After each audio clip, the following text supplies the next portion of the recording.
Hello, Bahamas.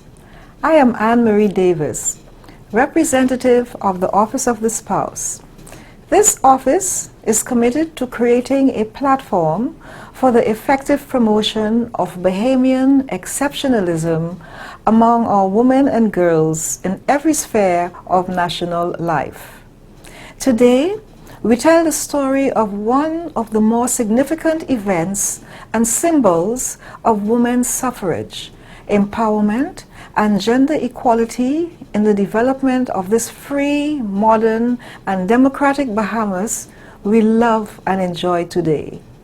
That event took place on the 26th of November 1962, and that powerful symbol of democracy and gender equality was the attainment of the voting franchise by women. We believe this story of self-discovery and evolution must be memorialized because it blazed many new trails to national leadership by removing our women from the periphery of society and placing them front and center in the Bahamian mainstream. And may I add, in some respects, on equal footing with men. The 26th of November 1962 changed the Bahamas forever. To talk about this iconic event and its intergenerational impact are Glenys Hannah Martin, MP and Minister of Education, Technical and Vocational Training, and former Minister MP Hope Strawn. Mrs. Hannah Martin is the daughter of His Excellency Arthur Dion Hannah, one of the founders of the Commonwealth of the Bahamas and a former Governor General. Her mom, Beryl, was a powerful voice for change in her social and political activism. It is safe to say that the proverbial apple never falls far from the tree. Mrs. Hope Strawn, former Minister and MP, is the granddaughter of Mary Ingram, the founder of the women's suffrage movement way back in 1949. So it is fair to say that this fight for gender equality and freedom is in her blood. We will also hear from former Attorney General Alison Maynard Gibson. As many of you know, she is the granddaughter of Georgina Simonet, a principal personality in the formation and subsequent work of the suffrage movement. The issue of gender equality at all levels in our national life is naturally near and dear to her heart. We will also hear from the former Governor General, Dame Margaret Pinling, and Dame Janet Bostwick, who was the first female Member of Parliament, and the first woman to register to vote, Ruby Ann Cooper Darling. Dame Margaret Pinling, Dame Janet Bostwick, and Ruby Ann Darling are suffragettes and can provide eyewitness accounts of this epic struggle. Mrs. Darling was instrumental in leading a very successful registration drive for women of every social and economic strata, political persuasion, color, ethnicity, and creed. It was truly a nationalistic endeavor driven by principle and patriotism. During our presentation, we expect the sharing of invaluable knowledge and information about from whence we came, our victories and disappointments along this epic journey, our current struggles and challenges as women, and some insights as to where we are. All Bahamians should go from here as we work together to build a stronger, more progressive, and a more empowered Commonwealth. The suffragettes were all brave women, very articulate, passionate, and fearless in public. During the 62 election, and the campaign was going on, and as usual, we lived at the bottom of Collins Avenue, and there was a front porch, as usual in those days, and my grandmother was sitting, she was just rocking, and there was a campaign general. Of course, my grandmother was a suffragette, so Sir Stafford Sands' campaign general was painting something about the UBP on the road right in front of her doorstep. So my grandmother just continued rocking back and forth and reading her Bible. She didn't say one word. And when the general had finished, all that she said was, "Now move that." Immediately, he proceeded to paint over what he had just painted on the ground. Now, that was a woman who was quiet, firm, dignified. So Stafford was there, by the way, as well, and he knew not to mess with my grandmother. But they were all really ordinary women doing extraordinary things, known to many as just Mama or Grammy. It's amazing that my grandmother has become to be celebrated and known as the person who really began the women's suffragette movement.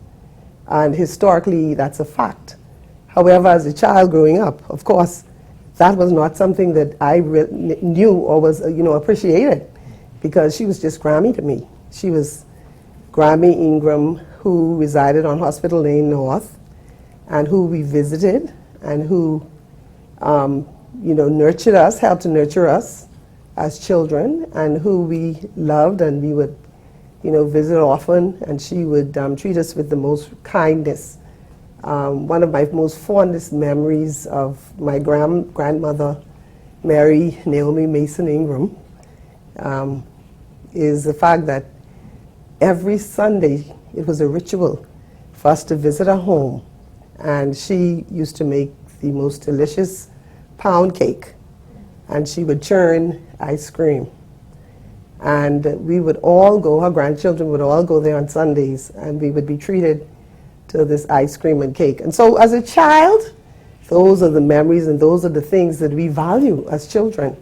And so to me, that was how I sort of saw my Grammy, and that's how I appreciated and grew to love her. We had chores, and I remember she was very strict in terms of a warm woman, but she was really firm, was tough. And so we children had to understand the importance of discipline. So your chores were important. Being mannerly to everybody, especially your elders, was important. Learning how to wash and rinse properly. There were two sinks, the washing and the scrubbing board, the wooden scrubbing board, the wringing afterwards, the boiling in the starch, the sprinkling shirts and then putting them in the fridge. So you may think that, well, what about a grandmother hugging you? She did all of that, but she also recognized that it was really important for you to know how to stand on your own 2 feet, and discipline and responsibility in a tough world were a part of that as well. So I had my grandmother, how to cook, how to iron using coal in the iron, all of those things, to teach me as a woman coming up, a young lady, how to manage my own household, how to stand on my own 2 feet. She was very firm about a woman being able to take care of herself and take care of her children. The suffrage movement was successful because the planning, strategy, and execution transcended politics, economic status, and race. Women from all walks of life galvanized their efforts around a set of core principles and objectives that appealed to their humanity. And really it started out as, I understand that there was a conversation between her and my grandfather. He had ran in the, I think it was the Nagua constituency, running for election, and he had lost the election. And he came home, and I can just sort of picture and sort of understand what he would have said to her, because I know the kind of relationship they had. We were very close. And he bounced everything off of her and, got her opinion. And so I could, the story goes from my aunts and uncles that he came home after losing the seat. And he said to her, May, because he used to call her May, May, if women had the right to vote, I probably would have won that election. Well, that was it for her, because she was so dedicated to him and to ensuring that his dreams were realized. In fact, all of her children, she wanted their dreams to be realized. That's just the type of person she was. And so basically he said that, and immediately she was galvanized into trying to ensure that the women have the right to vote. Thereafter, Mrs. Ingram gathered 4 other women, Mrs. Mabel Walker, Miss Georgiana Simonet, Mrs. Eugenia Lockhart, and then Dame Doris Johnson. And thus began the women's suffrage movement. That small group was later joined by brave ladies including Dame Bertha Isaacs, Althea Mortimer, Mamadou, who was known as her name was Ina Hepburn, but known as Mamadou, and Miss Effie Walks, along with others who eagerly joined in the united efforts for the gender equality and foreshadowing a Bahamas beyond the vote for women, to pursuing full human rights and social services for every Bahamian. I also want to really highlight the fact that they, as women, recognized that this was an issue about the equality of people. And that is why the UBP, remember Mrs. Mary Ingram, Hope Strawn's granny, was a UBP. She was a Stafford's general, one of his generals. But they recognized, these ladies recognized that this issue was not a partisan issue. It was a people's empowerment issue. And in the way that women usually have the capacity to do when they're focusing on something for their family or the community, they come together to empower people. It's one of the few times that you had this non-partisan merger of interests, which women came to a central place, which was one that said that they ought to have the right, the franchise. The argument was we pay taxes, we participate wholly in our social and economic life, and there is no reason why we should not also have the vote. Bear in mind, not long before that, not every man could vote. Vote was based on property rights, etc. So it was a part of this social movement. But the interesting thing about the women's movement, it was able to cross political lines and to bring together across the board women with a singular purpose, which is the right to vote. As a child, I remember that she would have friends drop by, and they would sit around in what would have been her living room. And I remember vividly that these conversations would sort of take place. And I remember that the conversations really involved politics. Of course, I didn't appreciate it then, but now that I think about it, it was about politics and what was happening in the country and where the country needed to go, what we needed to do in order for us to be able to grow into more of an independent country and sort of give everybody an equal opportunity to really be able to partake in what was the patronage of the country. And then my uncle Basil Ingram, he would frequent Grammy every day, and every time I go there he would be there, and they'd be sitting in the living room and he'd be reading her the newspaper.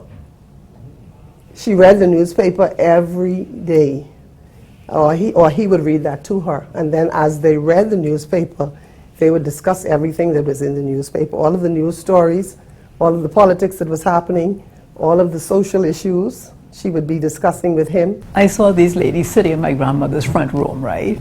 And children were not allowed, obviously, to be sitting up with adults. In those days, children were seen and not heard. We didn't know our place, and it was not with adults. So I was eavesdropping, so to speak. I was fascinated by these ladies, and they're laughing and working so hard on something that was so important. And I remember one of the things that struck me, when they were talking about the importance of getting somebody to be a spokesperson. And it was Dame Doris. They recognized that here was an educated woman who was very eloquent, who had charisma, and it was important to put her forward as the face of the movement. So again, a lesson to be learned is to understand what our strengths are and recognize that everybody, know your strengths and know your weaknesses, and understand that everybody, when it's an important cause, everybody has a role to play, and let's find ways for everybody to play their role. Doris Johnson then, we know that she joined the movement And she was very significant in their success, because she came back as a very educated woman with degrees. She was a degreed woman.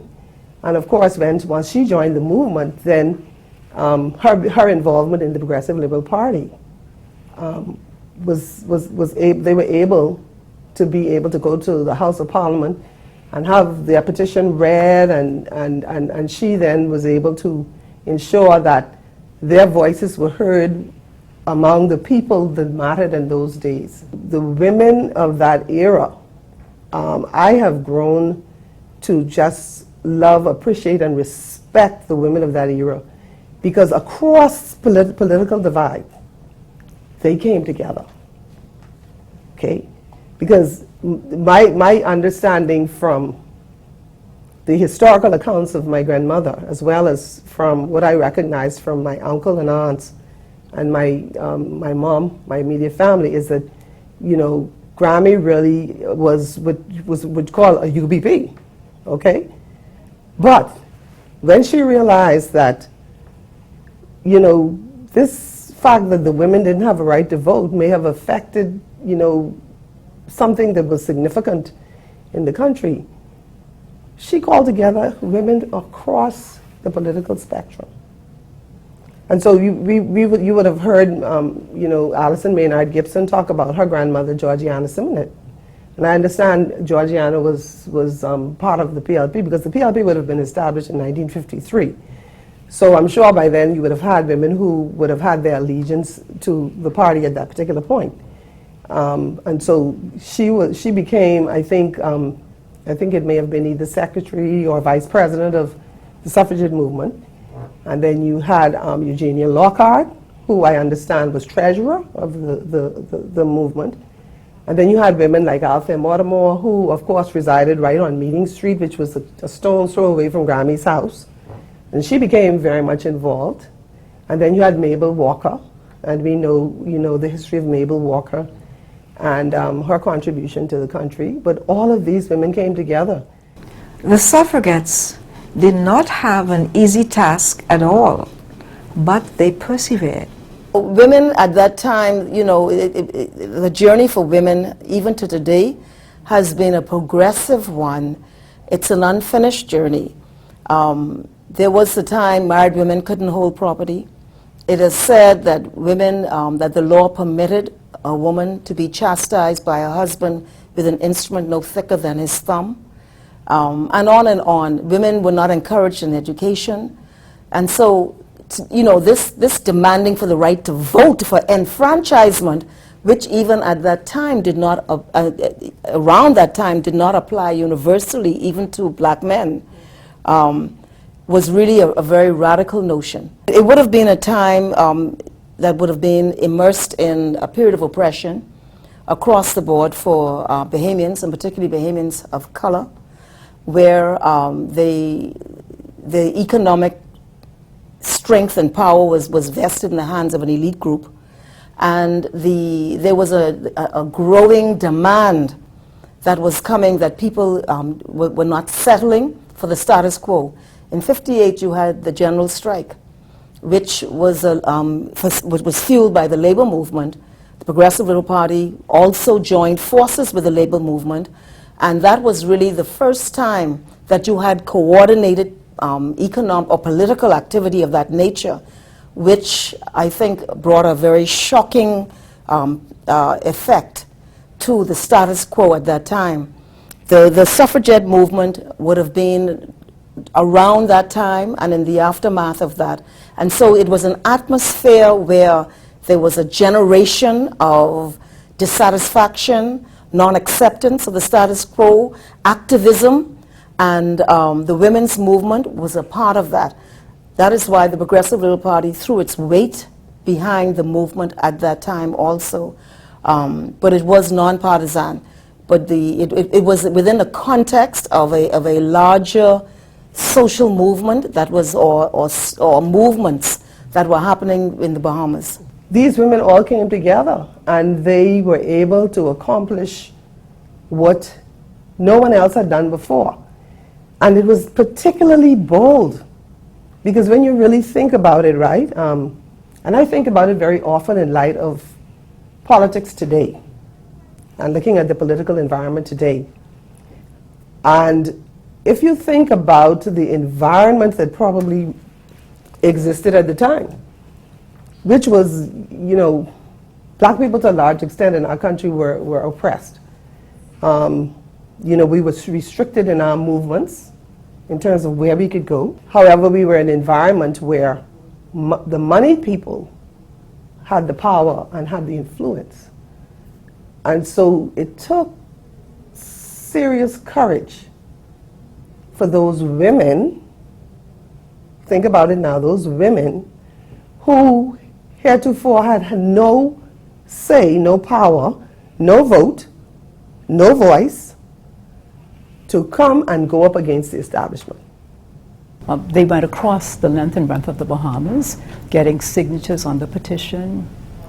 They were very, very focused. I remember meetings at my grandmother's house, and these ladies were very, I mean, if you look at pictures in the old days, you didn't see any, but they were very, some people today might say stern, but they were always very, very well dressed and serious about the pursuit, what they were doing. It was very, very important. And I think that they recognized that this was transformative and would impact our country for generations. There was no joking about it. It was very serious. A delegation went to the United Kingdom. They joined forces with various organizations, the Lodge movement, political movements. The delegations confronted the powers that be.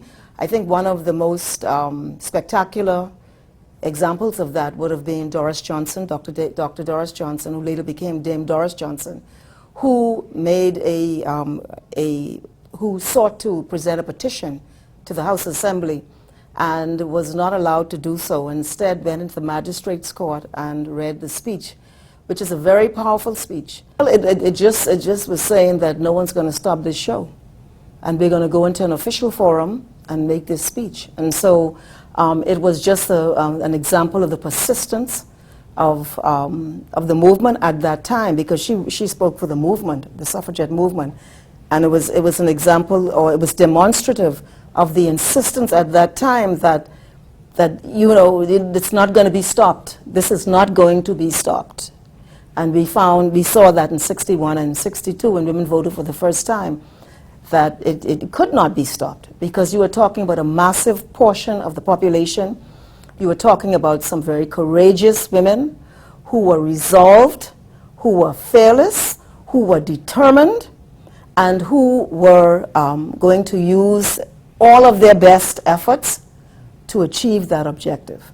Because what she says a couple things in there. One is that she does say that we are subject to the same laws of taxation. We're subject to the same jurors in court when women are before the courts. She spoke about the participation of women in raising children, and the point she makes is that, you know, that it's not rational that women should be excluded because of their. She notes I think she said it was 56,000 women at that time. But secondly, she makes a plain demand that women must have the right to vote, and she calls for equality, which is a notion that even today some women shy away from. As a grassroots movement, they influenced public policy and legislation at the highest levels of government, and their agitation influenced powerful and defiant protest, particularly against the unfair practice of district gerrymandering, among other unfair structures. That protest eventually developed into what is now remembered as Black Tuesday. The early efforts of the suffragettes and their demonstrated commitment and support of the Progressive Liberal Party therefore changed the Bahamas forever. The suffragettes went on to make their presence and opinions felt during the turbulent 50s and 60s that led to the Quiet Revolution on the 10th of January 1967. When you think about leadership, right, the leaders are the face of a movement. but they can't be successful unless they have followers. And I think too frequently we forget the followers. The reality is, if you go back to the 50s, the movement would not have been successful unless there were men and women, especially women, who had the same feeling in their heart that the leaders of the suffrage movement, my grandmother and others, had. And there was we mustn't forget the sacrifices that they made. And they were mostly black women. But can you imagine that they put themselves on the line in the same way that men struggling for majority rule, black men, put themselves on the line? And so not just the leaders, the followers too. Remember, they had jobs and they were going against the status quo back then, which is a very dangerous thing to do. So I think it is really, really important, especially as we go into our 50th anniversary of independence, for everybody, but especially young people, to think about the fact that their grandmother or their great-grandmother made it possible for us to have the kind of Bahamas we have today. And I would encourage them to go and speak to those in their family who are alive today and ask them, what do they remember about that time? Because that now puts you, as a young person, into a context. You have roots. You helped to create this beautiful Bahamas because your family did, your roots. And what is your obligation, standing on your grandmother's shoulders and your grandfather's shoulders, to create, to transform the Bahamas and make it better for the young ones coming for whom you will be a grandfather or a grandmother? My father always used to say this, right? And he's so right. What he emphasizes is this, right? You have your big leaders, the Pendlings, the Hannahs, the Milo Butlers, the Clarence Baines, and et cetera, et cetera. And they're spectacular. But he always says that the movement, and he describes it like this. He says their names are like the almond leaves. And when the wind blows, it blows them away. And he says, we don't even know their names, but it couldn't have happened without them. And it is this notion that movements are the movements of so-called ordinary people. Revolutions are that of ordinary people, the masses, of people who galvanize, who step up. And for each individual person, it's a challenge because they face their own reality. You could have that group out there, but each individual got to face their reality. They work for so-and-so, and they might lose their job, or whatever the issue is. But it is the courage, the individual courage, and that is what is one of the beautiful stories of the Bahamas. It is that story of the individual courage of each person who participated in effecting the change.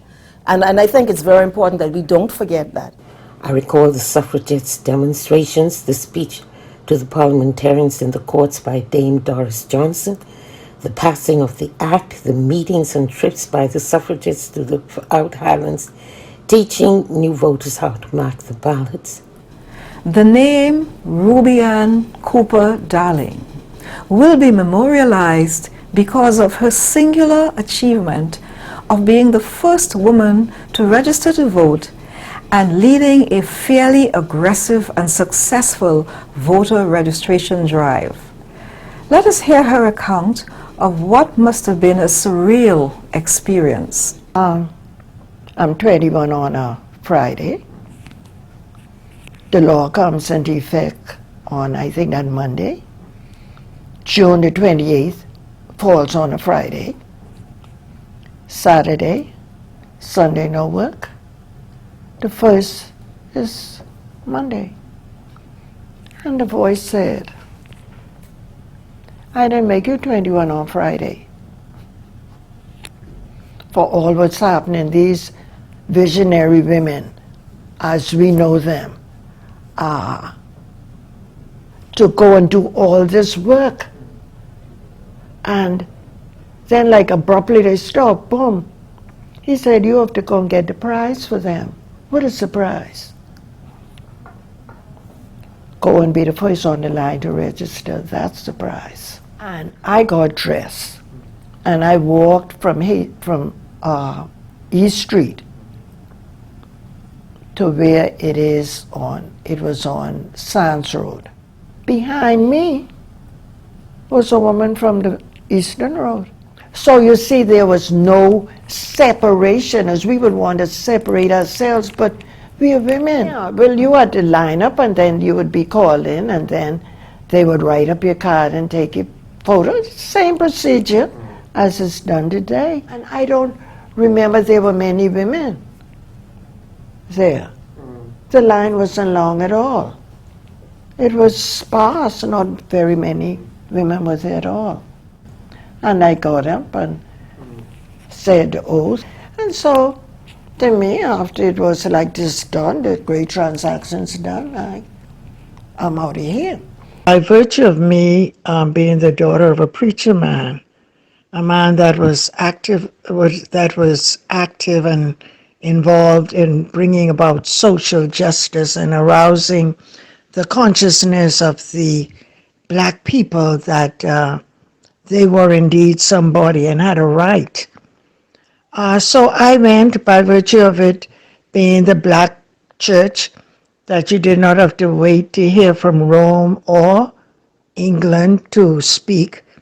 Everywhere I went, I would interact with women and telling them of how we should be able to vote and encouraging them to vote and also to register and to be a part of that great band of women that supported and signed their names and petitioned, even though in fact sometimes they may not have really understand what was being said. So no, I was part and parcel.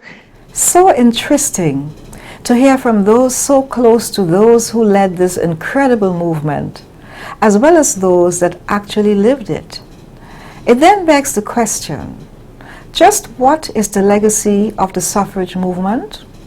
What is the enduring legacy as a result of the landmark achievement of the women's rights to vote in the Bahamas? I think that when women got the vote, it was a major step forward for social progress and social equity in this country, political progress and political equity. So it was monumental and very, very significant. Today, more women participate in voting than men today. So it tells you that by and large, women choose governments in this country. So the participation, the ability for women to choose governments, to vote in referenda, to have a voice is very significant, particularly when you consider our proportions in the population, particularly when you consider our role in this nation, our role in our families, in raising children, our role in the public service, in every aspect of life, which was not the case at that time. That is why these women were so amazing, you know. These women didn't have access to those things. They saw it. They saw it. And so that is what they understood, that they were simply mowing away or paving a way for women like me and all the Bahamian women and all the women who came afterwards, because this was not imagined, that you would have a woman who would be a deputy prime minister. I mean, it might have been imagined, but it was not on the landscape at the time. That is what is so amazing about these women, because when they stood for all of us. When they agitated for generations yet unborn, including those who come after us. And today we reap the benefits not only of the work of the original suffragettes, led by the celebrated Mary Ingram, Mabel Walker, Georgiana Simonet, Eugenia Lockett, and the eloquent, indomitable Dame Doris Johnson, and one whose name is seldom called, but who galvanized the female labor support, Marion Stewart, of the Commonwealth Labour Party.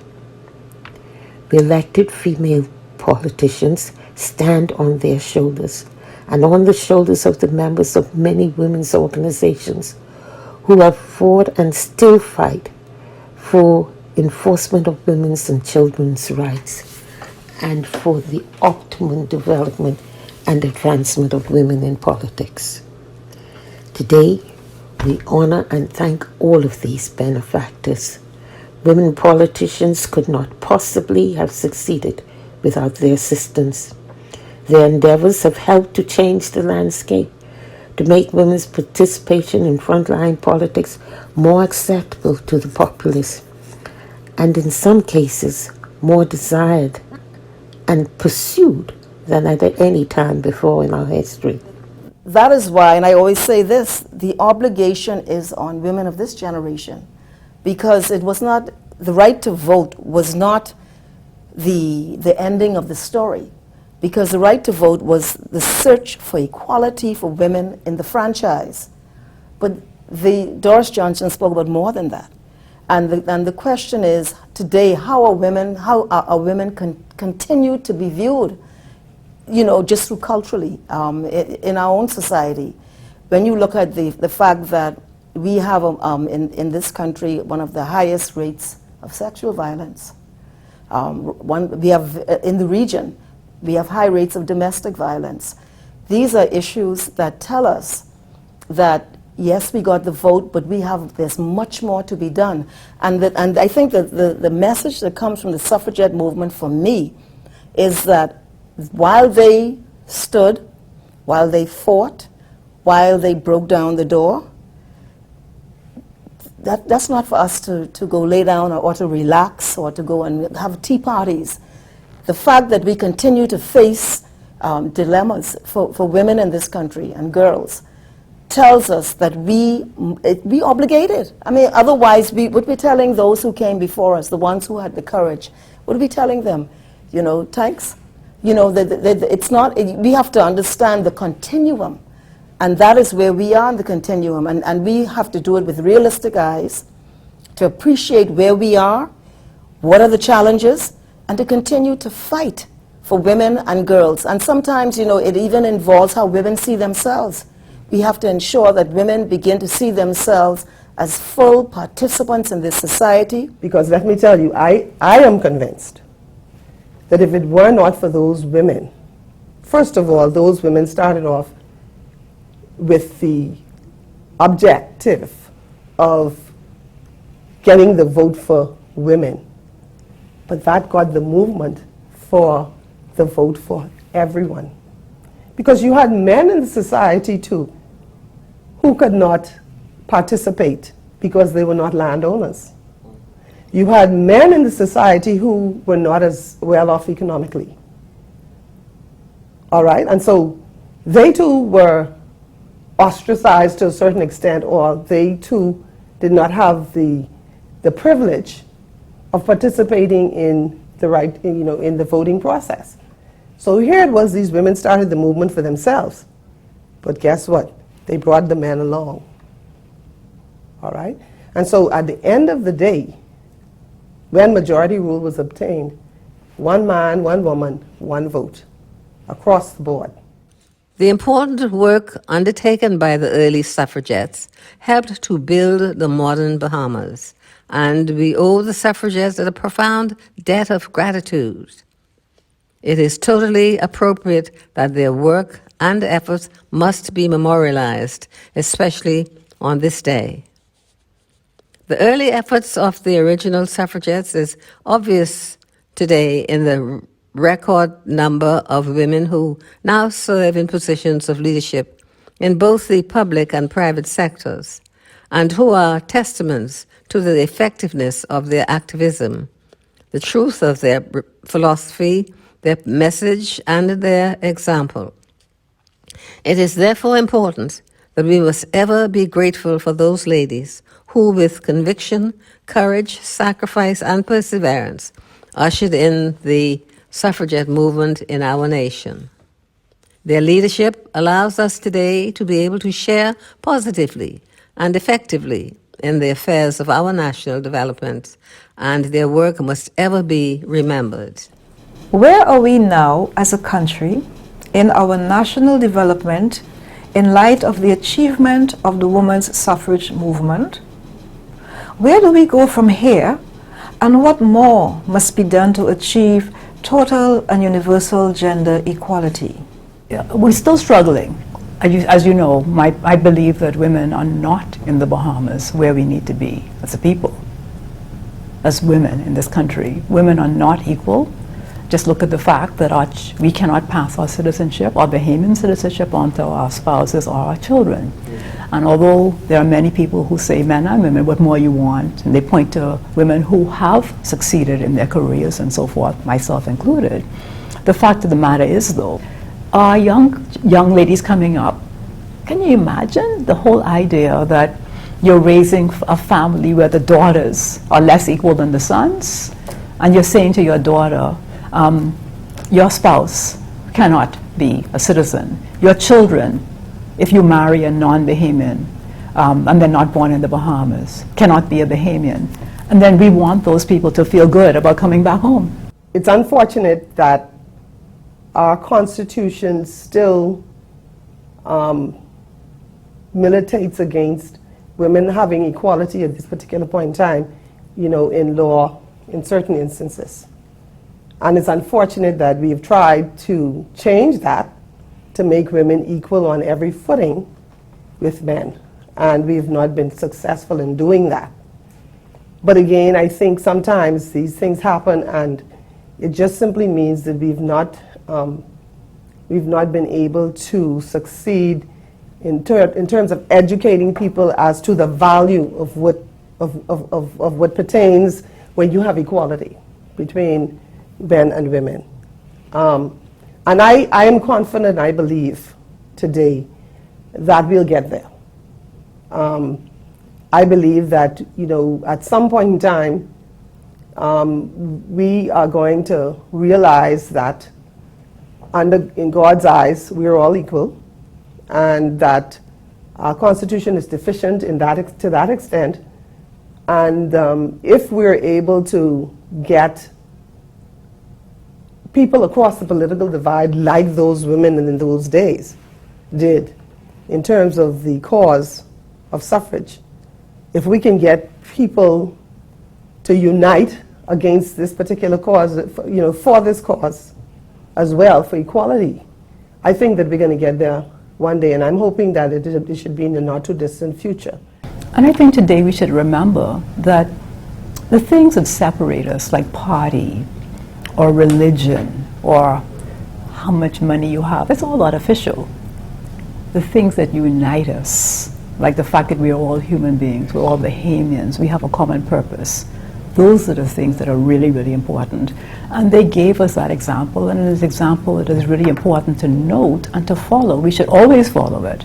There are certain things that are so fundamental to us as Bahamians that we should never allow anything that is artificial to interfere with that. That is an important example that those ladies gave us. And not just those ladies, but all the ladies also, and the men. It couldn't have been possible without men supporting as well, who were committed to this cause. And like I said in the beginning, I believe that's what they believed in. That was the foundation, the root of what they were standing on.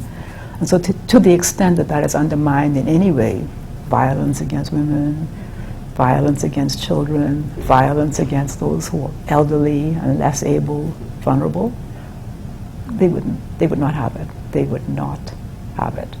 We have advanced, but there's so much more to do. Women are still seriously underrepresented in Parliament.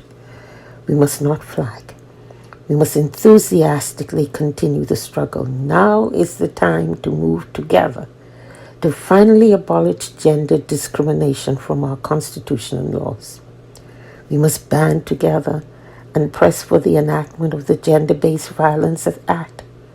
Together, we must bring about the establishment of child and elderly care centers to assist in addressing the alarming abuse of our elderly children and disabled.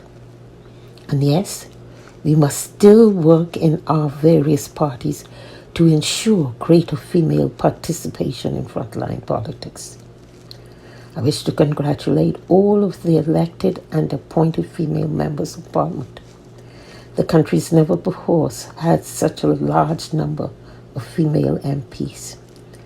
I particularly congratulate Madam Speaker and the President of the Senate as well as the female cabinet ministers and parliamentary secretaries, ambassadors, chairs of boards, or government consultants and advisors. The time is right. We must grasp this opportunity to progress exponentially the further advancement of women in politics. The story of our country is a beautiful one if we look at it with realistic eyes, and we go back even to the Burma Road riots, the general strike, Black Tuesday, and on majority rule, the suffragette movement. All of these are resistance movements that seek to take us to a place of love, of equality, of non-discrimination, fairness, and opportunity. We still have a journey to go. It's just as I spoke with women, you know, the continuum, it continues. We still have people living in poverty, children growing up in poverty. This should disturb all of us. When we go to bed at night, most of us or all of us should be disturbed that we have children still living in poverty. That tells you we got a long way to go. While they stood, while they fought, while they broke down the door, that's not for us to go lay down or to relax or to go and have tea parties. The fact that we continue to face dilemmas for women in this country and girls tells us that we obligated. I mean, otherwise we would be telling those who came before us, the ones who had the courage, would be telling them, you know, thanks. You know, it's not, we have to understand the continuum. And that is where we are in the continuum. And we have to do it with realistic eyes to appreciate where we are, what are the challenges, and to continue to fight for women and girls. And sometimes, you know, it even involves how women see themselves. We have to ensure that women begin to see themselves as full participants in this society, not to be exploited, not to be dominated in terms of their personal talents and their abilities, and that just as God gave breath to a boy child, God gave breath to a girl child, and their right to express themselves and to be all that they can be. So the journey has not been completed. The right to vote is a major pillar, and that is why when women enter politics through this process of voting, that we are able to understand that we're extraordinary in terms of our obligations. And it may, and some may not like to hear that, but understanding we come from a demographic that had to fight for the vote, that continue to face challenges, continue to face discrimination, continue to face social wrongs, that the obligation is on us in public life to push forward for social justice, and not just for women, social justice in education, social justice, people living in poverty. Why? Because we are the product of those who are deprived of social justice. We had to fight for it. It came through the efforts of these suffragettes. And that is why we have to always understand that when we hold office, when we sit in the parliament, that we are not, that we are more than just physical presence in a space, that we should come equipped with an understanding that it is only through the struggle that we are here, and that the struggle continues. It has been 59 years, but the impact of that singular event will continue to have an indelible impact on the culture, sensibility, ethos, and national development of our country. As for me, the expansion of rights and freedoms are always better than the restriction of our civil liberties, as this expansion sits at the root and heart of our democracy. I would like to echo the sentiments of Alison Maynard Gibson and encourage all men and women, young and old, to make a point to say thank you to all of our mothers, grandmothers, and aunts that may not have been frontline leaders in the suffrage fight, but gave their all in support of the movement during very trying times. We encourage all of our civic organizations to speak with one voice to achieve that one common goal. On behalf of the Office of the Spouse, I thank all of our guests for taking time out of their busy schedules to share with us today an invaluable piece of Bahamian history. Let us keep the conversation going. I am Anne-Marie Davis, representative of the Office of the Spouse. Thank you for joining us.